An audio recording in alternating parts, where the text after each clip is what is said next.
light in your head and dead on your feet. Well, another crazy day. You'll drink the night away and forget about everything.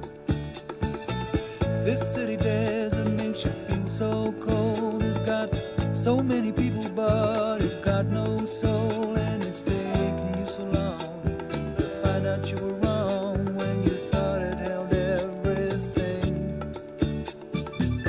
You used to think that it was so easy. You used to say that it was so easy. But you're trying now. Another year and then you'd be happy. Just one more year and then you'd be happy. But you're crying now.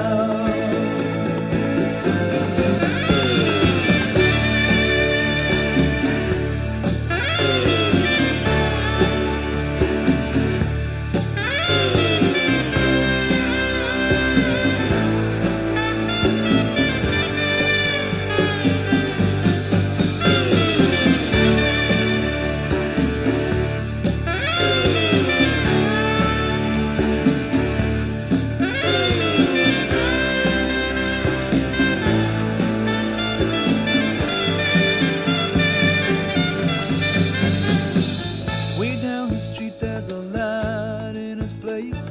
He opens the door, he's got that look on his face, and he asks you where you've been.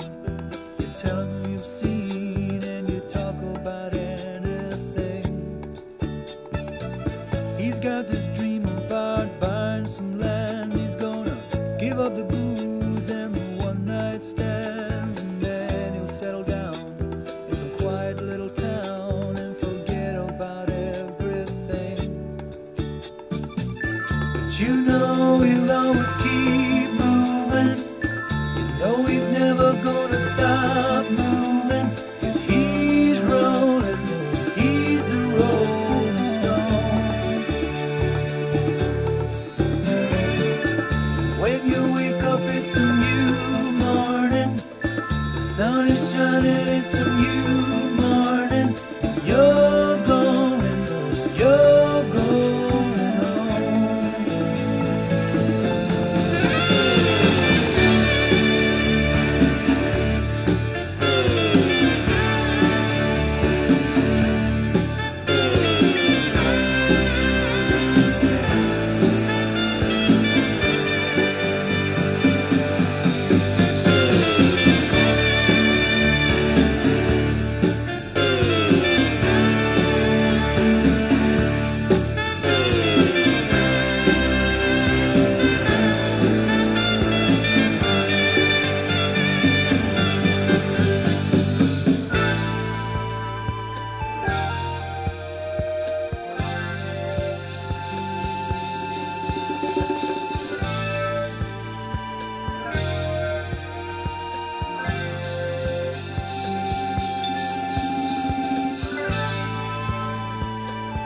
We gather this day because life is precious.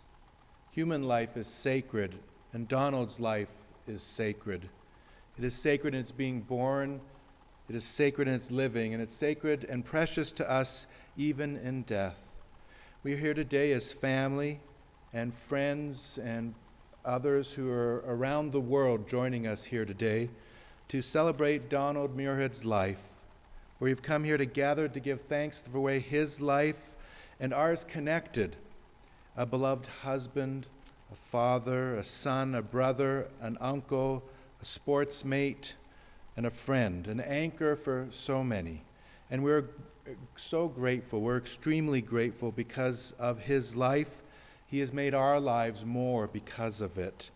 And in the stories we share, in the laughter and the memories we share today, may we find comfort and peace that Donald's spirit is still with us in our hearts and the love we share today.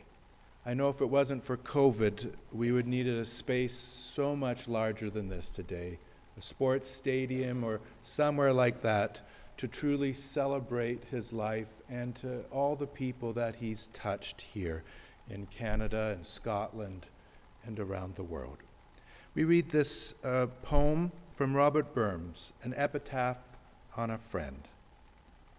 An honest man here lies at rest, as ere God with his image blessed. The friend of a man, the friend of truth, the friend of age, and the guide of youth. Few hearts like his with virtue warmed, few heads with knowledge so informed. If there's another world, he lives in bliss, and if there's none, he's made the best of this.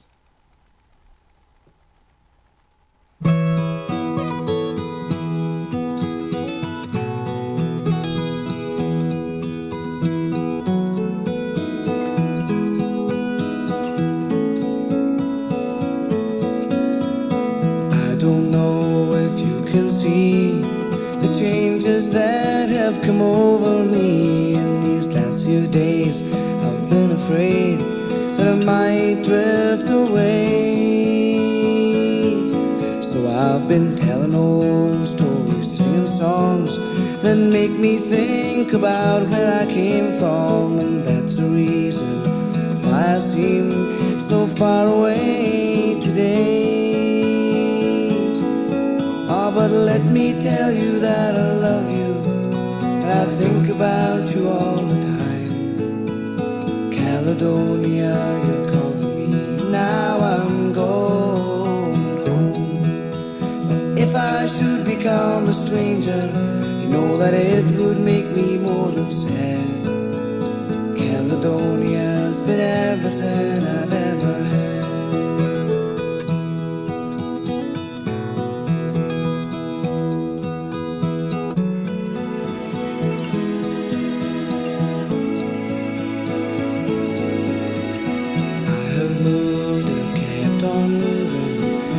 The points that I needed proving, lost the friends that I needed losing, found others on the way. I've kissed the ladies and left them crying, stolen dreams, yes, there's no denying. I have traveled hard sometimes with conscience flying, somewhere in the wind. But let me tell you that I love you, that I think about you all the time. Caledonia, you call me, and now I'm going home. If I should become a stranger, you know that it would make me more than sad. Caledonia's been everything I've ever had.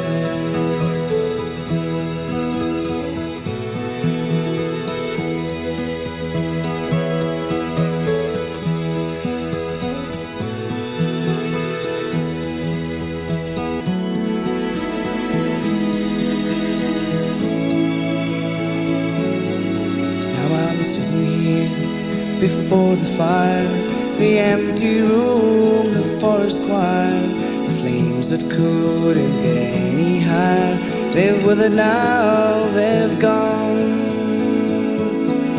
But I'm steady thinking, my way's clear, and I know what I will do tomorrow when the hands are shaking and the kisses flow, I will disappear. Oh, but let me tell you that I love you, that I think about you all the time. Caledonia, you're calling me, and now I'm going home. If I should become a stranger, you know that it would make me more than sad. Caledonia's been everything I've ever had.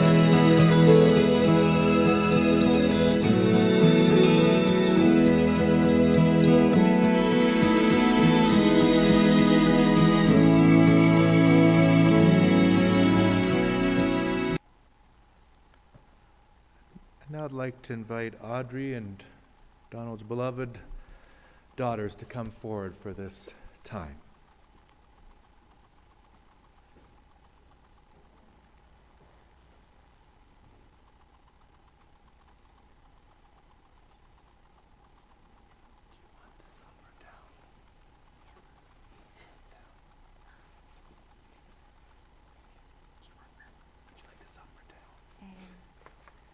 Need to be up for me.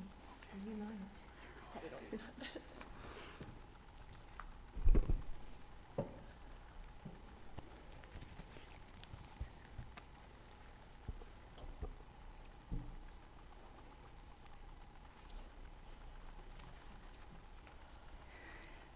Thank you all for joining us today to celebrate Donald's life, a life well lived. Donald was a storyteller. He enjoyed nothing more than visiting with family and friends and sharing stories. We would like to tell you Donald's story. Donald was born in Dumfries on May the 19th, 1961. His early years were spent in Kirkconnell, a close-knit mining village on the Dumfries-Ayrshire border. It was there he learned to kick a ball, the value of hard work, and to forge his earliest friendships. He was particularly close to the MacLeod family. Donald's family moved to the Grove, Dumfries, while Donald was in his final years of primary school. He was tall and he could kick a ball, so he soon found himself playing for local football teams. He played for the high school, Grayson Rovers, and eventually the YM. Donald was probably known by many names on the field. But in Scotland, many called him Stunter and the big man. Through the game, he met his lifelong friends, including the Mercers, who were like his second family, and his favourite goalkeeper, Stevie Tom.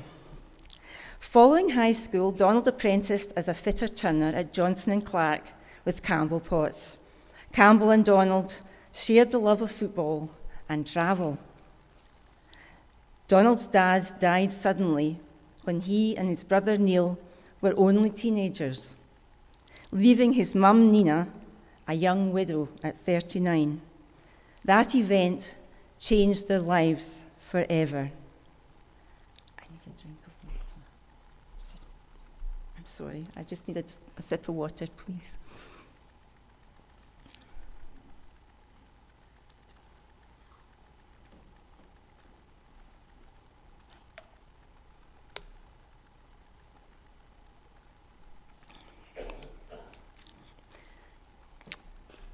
Campbell and Donald decided to come to Lethbridge on holiday to visit Donald's uncle, Archie Muirhead. Archie was a drum major, a kind and larger-than-life character with a handlebar moustache. The boys had such a great time in Canada that they decided to apply for jobs here. Campbell came out first, and then Donald emigrated 40 years ago this month at the tender age of 20. Donald landed in Winnipeg in a snowstorm, which would put many off, I'm quite sure, but not Donald. He started work at Dresser Clark, where he met his first foreman, Dave McGeoch. They soon became great friends. Dave and Nan and family treated Donald like a son. As you would expect, it didn't take long for Donald to get a game of football with the local lads. A young receptionist named Denise Bannister connected Donald with her husband Banny, together with Steve, Davy, Gareth, Willie, Alan, and the rest of the Lethbridge Labour Club Royals, and so began his soccer life in Canada. Donald and I had started dating the summer before he emigrated. I was attending college at the time, but we kept in touch. I wrote him a letter every week, and he wrote back once in a while. I was a student, so Donald saved up to bring me out twice over the following year. We decided to get married. Donald didn't beat about the bush, he got things done. We were married in Scotland on August the 27th, 1983. At our wedding, there were 2 flags on the altar. The St Andrew's cross to signify our families, friends and life in Scotland, and the maple leaf to represent our new life and friends in Canada. To set the record straight, ours was not an arranged marriage, as Donald would have many of you believe. I came here willingly and for free. All Donald had to do was to take good care of me and keep me safe, which he always did. And so we began our married life in Canada. Many people helped us settle, including the McGeochs, Coxes, Coombs, Bannisters, and Campbells, to name but a few. Donald became interested in playing golf and joined the country club in the late 80s. He enjoyed his golf for several years there, playing fast league on the weekend mornings. In the early 90s, when our daughters were born, Donald turned his attention to being a dad, a coach, and a family man.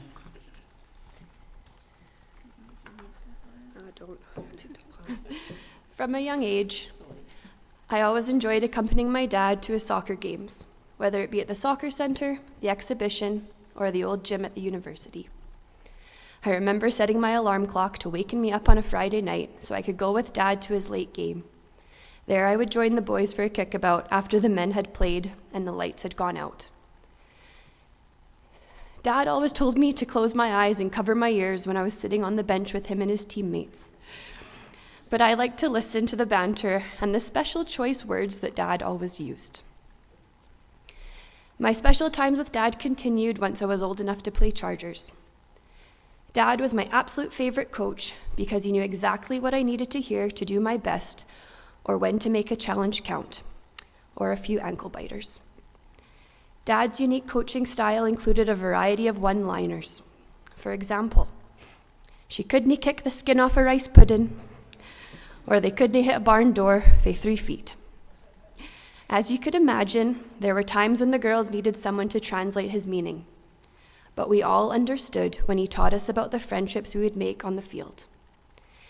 These friendships would be lifelong, and we would be able to fall back on them in our adult lives.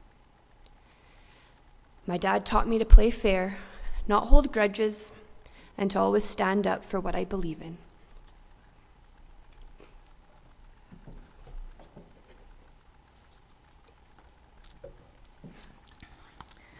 Donald worked in several machine shops over the years, including Dresser Rand, Lethbridge Industries, Conair, and Charlton and Hill. Eventually, he joined Campbell and Andrew Potts in C&A Industries. There, he realized his dream of developing a machine shop, together with his right-hand man, Jamie. And the rest of the lads, the shop grew and prospered. Over time, the company expanded. Young partners Dale, Andrew, and Chris came in, and the C&A group developed. Donald loved his work, and he loved his work family. He thought of these lads, and Murray, as his sons. Donald was a perfectionist. He expected the best of himself and everyone else. Let me show you how to use a broom, son. He was a craftsman, an instructor and a mentor. He respected the trades and encouraged the young generation to consider a career in the trades. Our daughters grew up into beautiful, talented, independent young ladies. Donald so treasured his time with his lassies. Just gonna stand up. My dad and I had a very unique relationship. Although we didn't really bond over things like sports, my dad and I shared a passion for learning. Growing up, when I'd wake up in the middle of the night, unable to sleep, I'd often find him watching How It's Made or some random infomercial. Together we'd sit and we'd watch how machines made balloons or how an artisan made a fancy cabinet. His mind has always fascinated me because he could picture the inner workings of a machine system in his head and immediately have ideas on how to fix it. Communicating those said ideas, however, might have been a different story. Dad had a language that was very unique to himself. When he told a story from his youth, he made sure to include the name of every person involved, even if you had no idea who they were.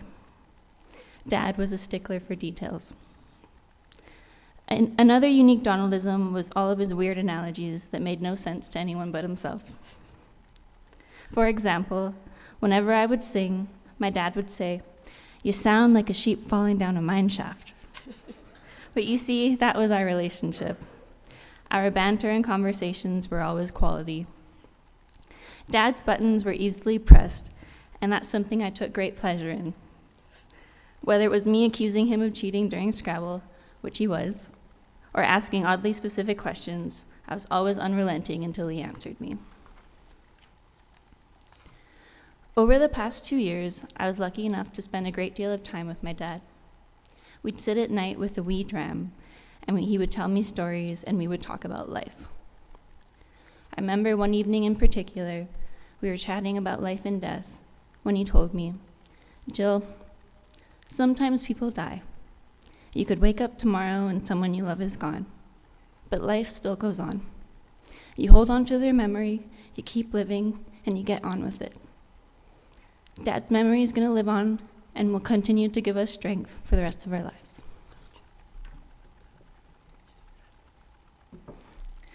Over the last 10 years, Donald and I have enjoyed travelling and visiting friends. We've had numerous trips out to Vancouver Island and California to holiday with our dear friends Gina and Al DeBoer. We've had great fun and made wonderful memories together.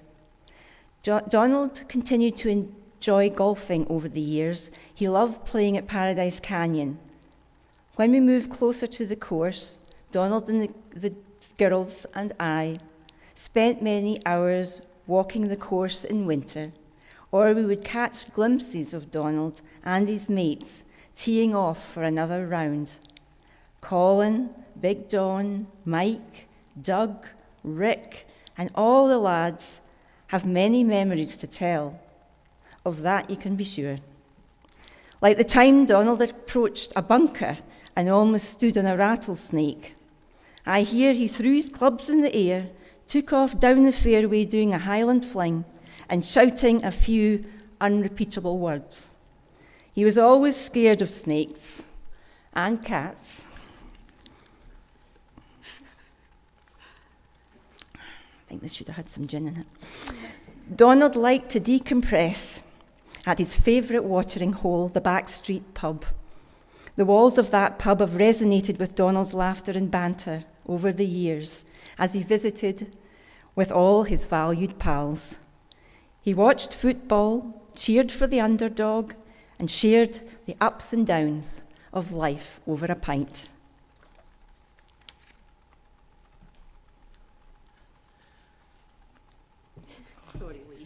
Tell my dad's daughter, it's for sure. Okay, here we go. Believe it or not, my dad gave me more than height. It's just amazing.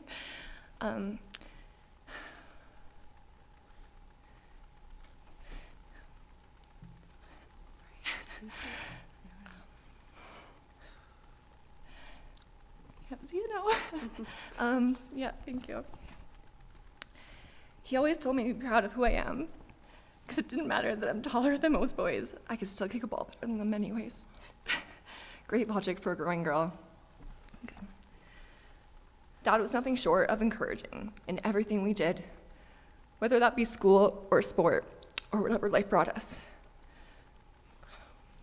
One of my most favorite times spent with my dad was when we traveled to London during the World Cup.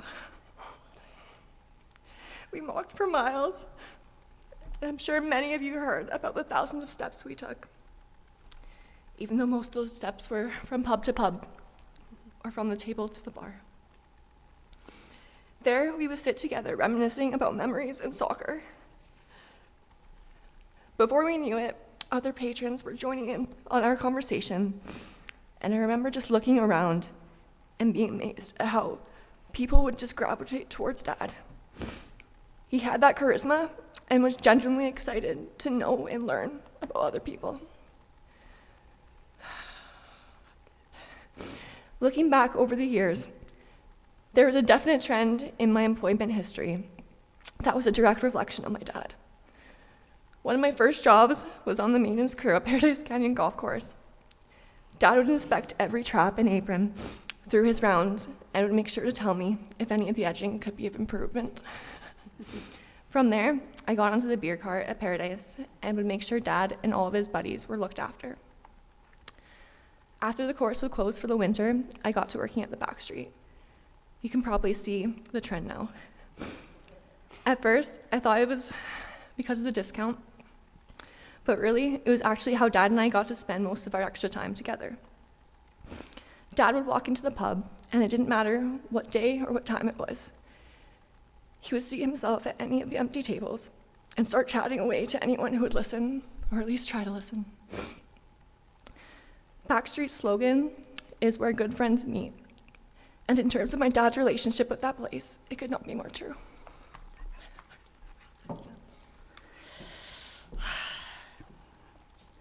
Recently, we were over in Scotland to visit our family and friends. And we were there also to care for our mums and to catch up with folks we hadn't seen for years. And Donald had some special visits with his brother Neil. Donald loved returning to Scotland to see his family and friends. However, he was always ready to return home to his life in Canada. Donald has left us all too soon, but I think you would agree he lived a full and happy life. Someone recently told me Donald was always great to be around, but this last time, when he visited Scotland, he was somehow different. He seemed calmer and content with his life. Donald loved us dearly and has left us with his strength and cherished memories. If Donald could leave a message for us all, it would probably be this: value friendship. It is a gift. It brings tremendous joy and laughter, but it also sustains us through the difficult times.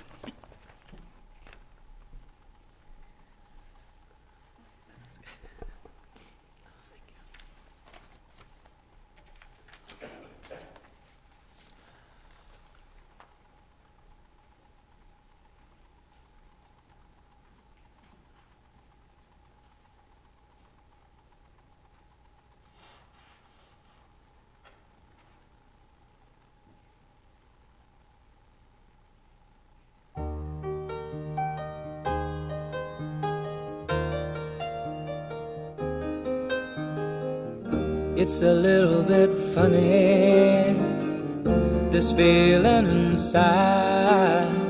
I'm not one of those who can easily hide. I don't have much money, but boy, if I did, I'd buy a big house where we both could live.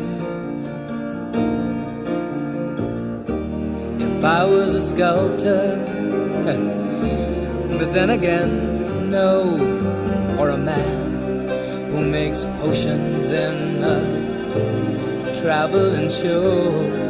I know it's not much, but it's the best I can do. My gift is my song, and this one's for you. And you can tell everybody this is your song.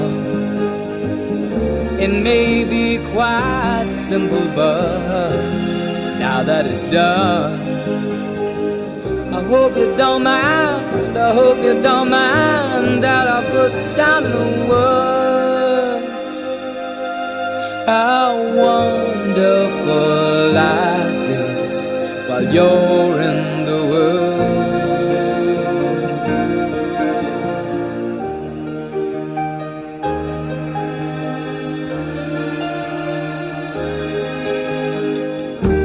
I sat on the roof and kicked out the moss. Well, a few of the verses, well, they've got me quite cross, but the sun's been quite kind while I wrote this song. It's for people like you that keep it turned on. So excuse me for getting, but these things I do, you see, I've forgotten if they're green or they're blue. Anyway, the thing is, what I really mean, yours are the sweetest eyes I've ever seen. And you can tell everybody this is your song.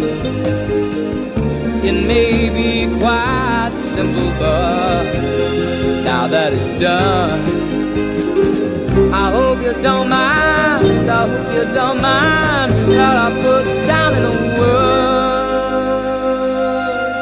how wonderful life is while you're in the world. I hope you don't mind, I hope you don't mind that I put down in the words how wonderful life is while you're in the world.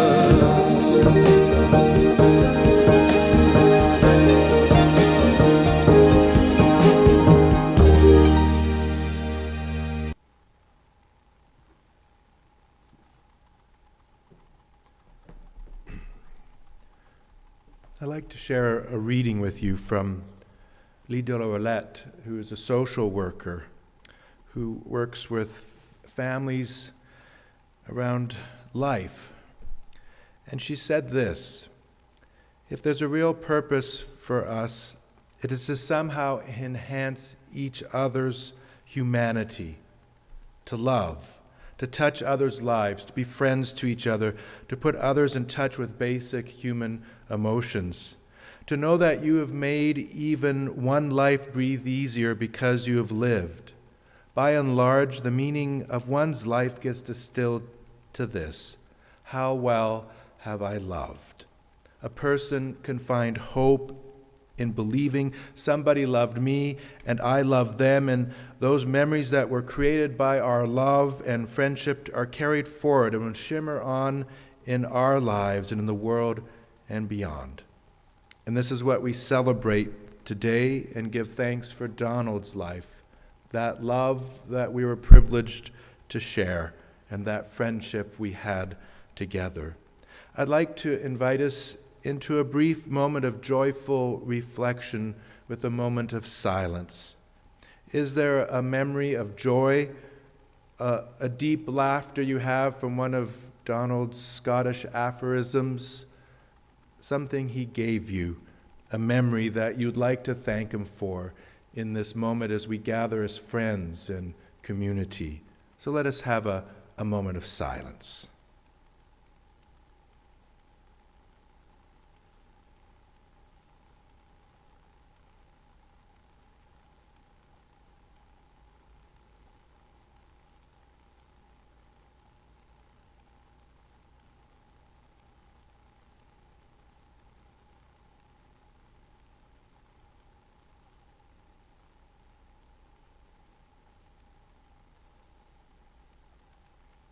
And now I invite us to turn our attention to the digital slideshow, which will be on the wall up front.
Life is precious, even to us in death. Life is right here in the moment, still waiting for us. Life is inviting us not to take for granted the one life we have in our family and friends around us.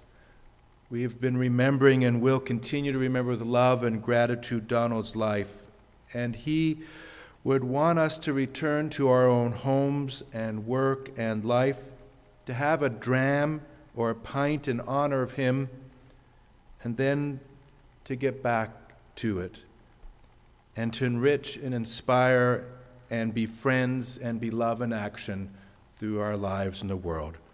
And we thank him that day for this. I invite, if you wish and if you're able, to stand with the family in our final respects and honor of Donald, and with our support with them with our final song.